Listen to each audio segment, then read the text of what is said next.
क्या आप जानते हैं कि न्याय और ज्ञान के प्रतीक महाराजा विक्रमादित्य का अद्भुत सिंहासन आखिर कहाँ गया?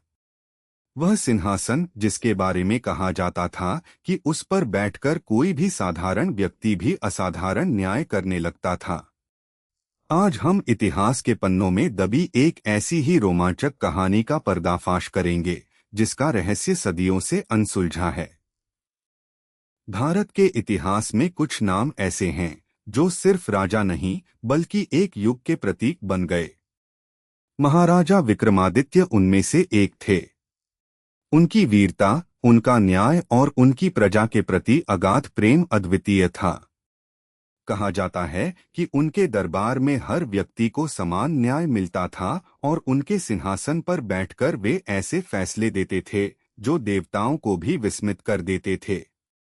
पर उस महान राजा के जाने के बाद उनका वह चमत्कारी सिंहासन आखिर कहाँ विलीन हो गया? सदियों बाद जब विक्रमादित्य का साम्राज्य अपनी चमक खो चुका था, एक और महान सम्राट राजा भोज का उदय हुआ। राजा भोज भी न्यायप्रिय और विद्वान थे। एक दिन उन्हें उज्जैन के पास एक विशाल टीले के बारे में पता चला। ग्रामीण कहते थे कि यह टीला कभी महाराजा विक्रमादित्य के महल का हिस्सा था। उत्सुकतावश राजा भोज ने उस टीले की खुदाई का आदेश दिया और फिर जो मिला उसने सबको हैरान कर दिया। मिट्टी के नीचे से एक भव्य सिंहासन निकला। यह कोई साधारण सिंहासन नहीं था, बल्कि 32 सुंदर पुतलियों से सुशोभित था, जो अद्भुत शिल्प कौशल का नमूना थीं। राजा भोज अत्यंत प्रसन्न हुए।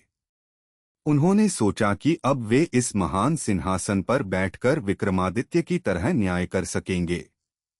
जैसे ही वे सिंहासन पर बैठने को उद्यत हुए, एक चमत्कार हुआ। सिंहासन पर बैठी पहली पुतली जीवंत हो उठी और मधुर स्वर में बोली, ठहरो हे राजन, क्या तुम महाराजा विक्रमादित्य के समान धैर्यवान, न्यायप्रिय और परोपकारी हो? यदि नहीं तो तुम इस सिंहासन पर बैठने के योग्य नहीं। पुतली ने फिर विक्रमादित्य के जीवन की एक अद्भुत कहानी सुनाई, जिसमें उनकी न्यायप्रियता और निस्वार्थता की पराकाष्ठा थी। राजा भोज ने विनम्रतापूर्वक स्वीकार किया कि वे शायद उस स्तर तक नहीं पहुंचे हैं।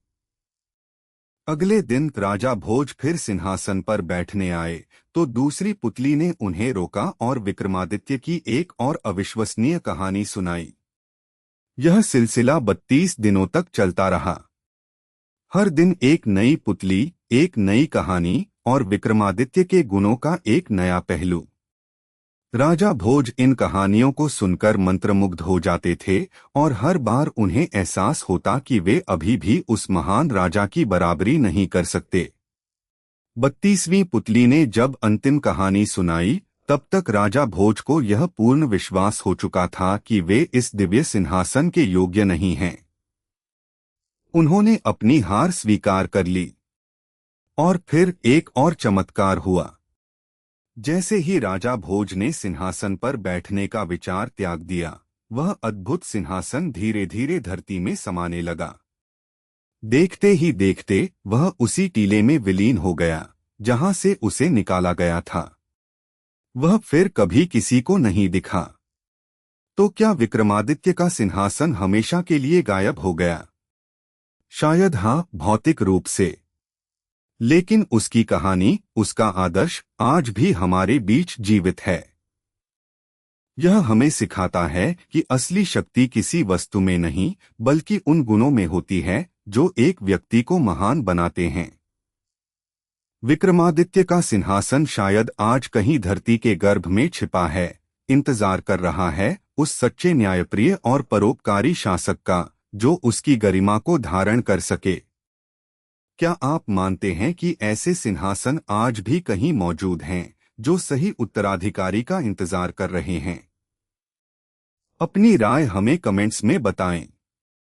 और ऐसे ही और रहस्यमय कहानियों के लिए हमारे चैनल को सब्सक्राइब करना न भूलें।